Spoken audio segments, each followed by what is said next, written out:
Good morning. ഇത് car cardiac care എന്നാണ്. ഇപ്പോൾ ഞങ്ങളുടെ കൂടെ അനീഷ് സാറുണ്ട്. അദ്ദേഹത്തിൻ്റെ മാരുതി സ്വിഫ്റ്റ് അല്ലേ, മാരുതി സ്വിഫ്റ്റ് KL20D 1133 എന്ന നമ്പർ കാറ് 32,000 കിലോമീറ്റർ ആയുള്ളൂ. അദ്ദേഹം അത് ഇന്നലെ സ്മോക്ക് ടെസ്റ്റ് ചെയ്തപ്പോൾ അത് ഫെയിലായിപ്പോയായിരുന്നു. നിങ്ങൾക്കിത് കാണാം. 98.3 ആയിരുന്നു അതിൻ്റെ HU ലെവല്, HSE ലെവൽ. അത് 65 താഴെ ആയിരിക്കണം. അപ്പോൾ അദ്ദേഹം ആ കാറ് ഇവിടെ കൊണ്ടുവന്നു. ഞങ്ങൾ ഇന്നലെ അത് ഡീകാർബണൈസ് ചെയ്തു. അതിൻ്റെ EGR വാൽവിലിരുന്ന കരിയെല്ലാം പോയി. അപ്പോൾ അദ്ദേഹം ഇന്ന് അത് കൊണ്ടുപോയി ടെസ്റ്റ് ചെയ്തു. അതൊന്ന് കാണാം. 60.32 ഉള്ളൂ. നമുക്ക് അദ്ദേഹത്തിനോട് തന്നെ ഇതിൻ്റെ എക്സ്പീരിയൻസ് ചോദിക്കാം. സാർ ഒന്ന് പറയണം. ഇത് വളരെ സിമ്പിൾ ഒരു മെത്തേഡായി. അരമണിക്കൂറിനകം ഇത്രയും റീഡിങ് നോർമൽ ആക്കിയതിന് വളരെ thanks. Thank you very much. അപ്പോൾ സാറിൻ്റെ വണ്ടിയുടെ പെർഫോമൻസ് ഇപ്പോൾ എങ്ങനെയുണ്ട്? പെർഫോമൻസ് ഇമ്പ്രൂവ് ആയിട്ടുണ്ട്. അതിന്റെ വൈബ്രേഷൻ ഒക്കെ കുറഞ്ഞിട്ടുണ്ട്.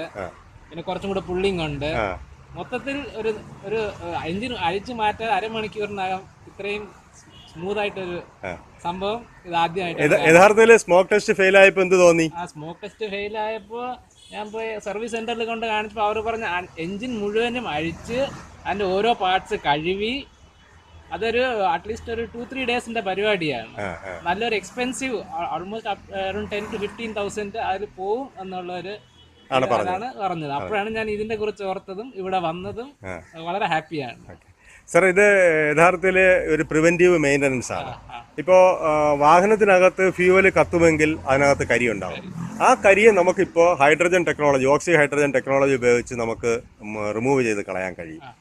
അപ്പോൾ സാറ് ഇത് വന്ന് ചെയ്തതിൽ സാറിന് ഇപ്പോൾ വളരെ സന്തോഷമല്ലേ? അപ്പോൾ ഇതെല്ലാവരുടെ ഒന്ന് പറയുക. Thank you very much sir, and we will see you again. ഇനി നമുക്കിതൊരു 5000 കിലോമീറ്ററിനകത്ത് വെച്ച് ഒന്നുകൂടി ചെയ്യണം. കാരണം ഇത് കുറച്ചുകൂടി താഴേക്ക് വരാനുണ്ട്. പക്ഷേ ഒറ്റ പ്രോസസ്സിൽ നമുക്കൊരു 32 മിനിറ്റിൽ കൂടുതൽ ചെയ്യുന്ന ആശാസ്യമല്ല. അപ്പോൾ അതുകൊണ്ടാണ് നമ്മൾ ഇന്നലെ അതിൽ നിർത്തിയത്.